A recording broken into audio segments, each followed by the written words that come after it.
현대인들에게 있어서는 신화 이러면 무슨 전설의 고향 같은 이야기 하냐? 이렇게 좀 느낄 수밖에 없습니다. 계몽주 이후 또 과학 문명 가운데 살고 있는 현대인에게 있어서 신화라고 하는 것은 절대로 사실이 아니다 하면서 그냥 그 이야기, 스토리의 공신력 자체를 무시해버리는 이런 경향이 강하죠. 그런데 이 신화는 고대인들에게 있어서는 자기 세계를 설명하고 자기의 가치관과 사상을 드러내는 도구로 활용되어졌던 이야기예요. 또 하나 중요한 게 있습니다. 고대 사회의 신화들은 말 그대로 신화입니다. 신화. 신들의 이야기란 말이죠. 그래서 그 내용들을 보면 고대 근동 신화들은 대부분이 신들의 이야기고 신들의 통치를 당연시하고 그것이 세상 이치 인양 가르치는 내용들이었습니다.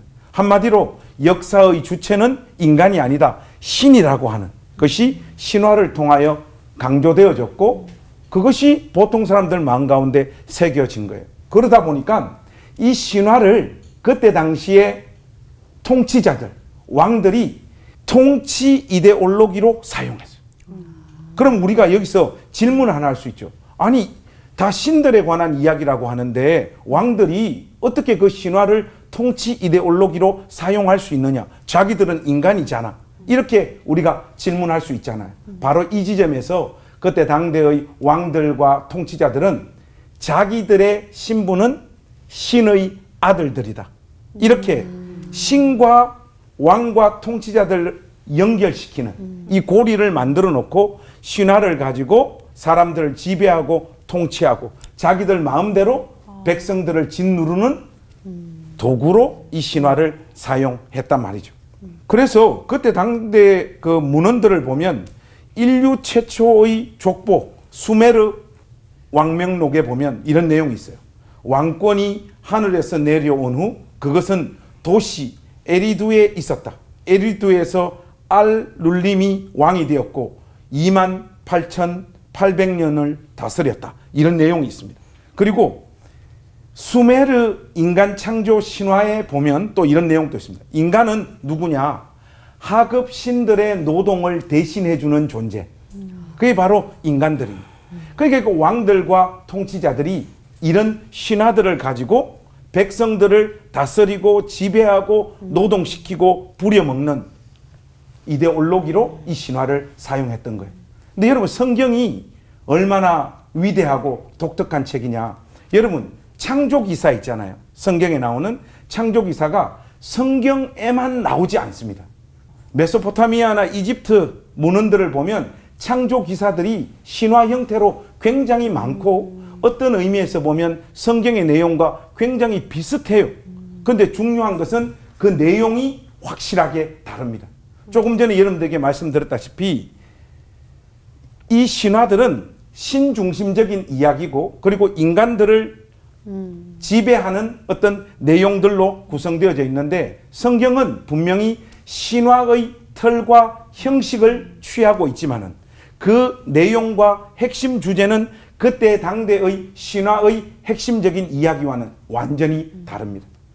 예를 하나만 들자면 달, 신, 물, 폭풍 이런 게 전부 다 신화에 쓰는 신으로 묘사되어져 있는데 창세기 1장에 보면 하나님은 이런 것들을 다 피조물로 간주하지 않습니다. 그리고 신의 아들들이라고 했을 때 그거는 특정한 신분, 왕과 통치자들만 신의 아들들이라고 했는데 성경은 뭐라고 말합니까? 모든 인간들이 하나님 형상대로 지음받았다라고 이야기하죠.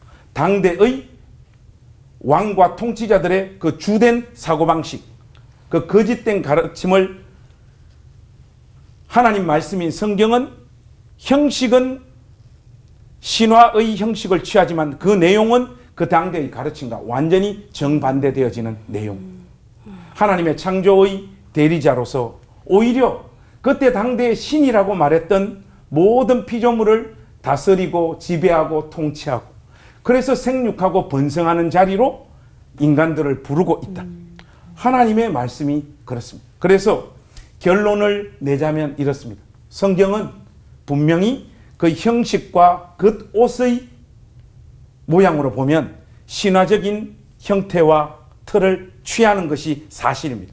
그러나 그 안의 내용은 그 시대와 완전히 정반대로 가는, 오히려 굉장히 저항 문학적인 성격을 갖고 있는 것이 하나님의 말씀이고, 이런 것들을 보면 굉장히 그 한 시대보다 앞서 나가서 급진적이고 혁명적이라고 할 만큼 그 당대의 시각으로 볼 때는 그런 요소들을 가지고 세상을 변혁시켜 놓고 있는 책이 하나님 말씀인 성경이다. 그렇게 여러분들에게 말씀드리고 싶습니다. 기도하겠습니다. 하나님, 이 말씀을 읽을 때 인간적인 시각으로 의심이 되고 이게 과연 역사적 사실일까?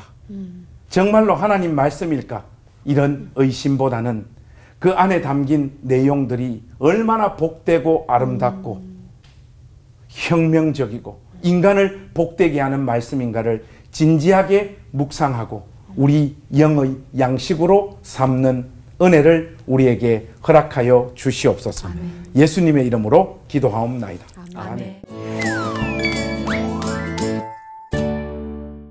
성경 말씀을 묵상할 때 어디까지를 신화적 요소로 보고 어디까지를 사실적 요소로 봐야 하는지 너무 궁금한데, 우리 김광석 목사님, 성경을 이 역사적 과학적 근거로 읽는 게 괜찮은 거죠? 제가 정답을 드리겠습니다.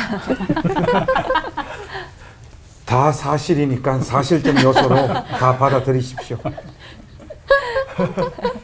그리고 이거 역사적, 과학적 사실로 받아들여야 되느냐, 이런 이슈들이 많은데, 하나님 말씀을 그때 당시에 실질적으로 일어났던 사건으로 받아들이지 않고 우리의 신앙의 근거가 형성되어질 수 있나요?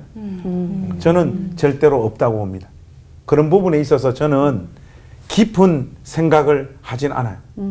그리고 또 이 부분과 관련해서 한 말씀 드리자면, 성경이 다 과학인가요? 아니잖아요. 예수님께서 물 위로 걸었다. 이걸 과학적으로 어떻게 설명할 거예요?